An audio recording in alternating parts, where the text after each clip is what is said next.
Hello, my name is Roman Djindjihashvili, and this is the lecture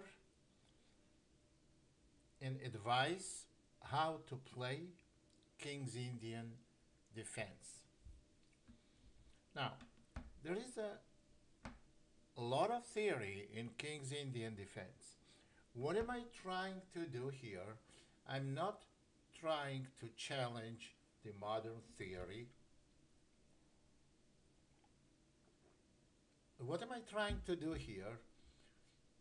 For those who play King's Indian and try to explore something new in King's Indian, and for those who were thinking and maybe are thinking of playing King's Indian, but they don't think they are properly prepared. Well, here I'm gonna show you brand new approach to King's Indian, like easy way to play King's Indian. I'm not gonna try to challenge most popular variations because most popular variations you likely to have your opponents follow all by the book to in some cases up to the 25th or 30th move. Here what we're trying to do, I'm going to introduce you to almost on every system in King's Indian something different. Something different but at the same time very playable.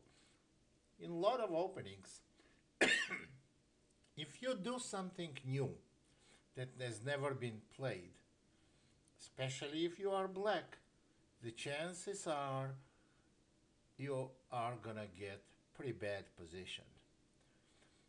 Everything I will recommend may not be the best continuation for black in King's Indian, but it's best in the way that you will play it, you will be prepared for it, and it's not very well known. At least you will know what your plans are, how to play this game, and most of the time this is a lot more important than play every opening by the book according to theory. Every position I will show you is not very well known for black, and every position is very, very playable. So, let's start looking for one of the variations of King's Indian. G6, knight c3, bishop g7, e4, d6, knight e2. Knight e2 move was very popular at sometime for years, and black always had some problems equalizing. What I want to show you is a way to play against it without touching the main theory, without getting to the main theoretical continuation. And you will get very, very good dynamic play. On 92, if you look at the games, 99% of the time, black castles. That's not what we do. What I recommend to play is c5. Now, and not after castling. If black plays c5, white has practically two ways to play. Either d5 or d takes c. Let's see what happens on d takes c. Queen a5 is not a good choice here.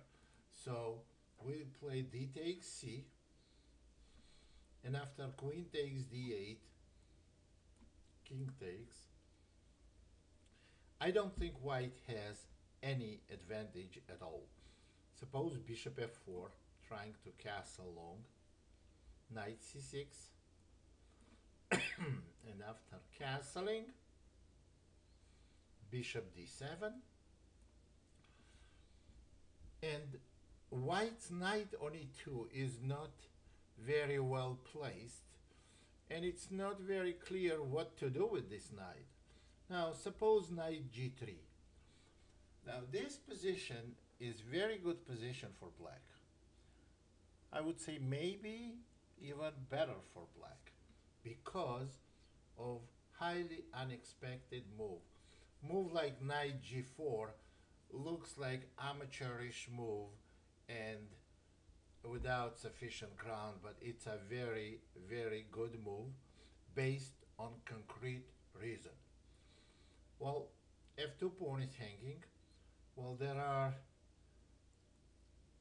there's rook d2, e5, attacking the bishop. And now, after e5, white goes bishop e3 and lets us take this bishop. Bishop g5 doesn't change much because after f6, if white goes to e3, we're going to get almost same position.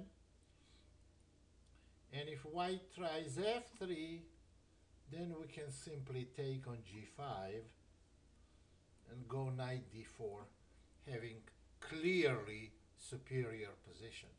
But if bishop goes to e3 right away, this is also very comfortable for black. After knight takes e3, pawn takes, and bishop h6. White has to protect the e3 pawn some clumsy way. Black has two bishops and potentially good square on d4 for knight because e3 pawn is pinned, and bishop e6 also.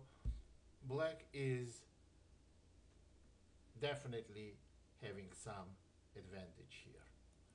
So, but I don't think you can really expect white to take on c5.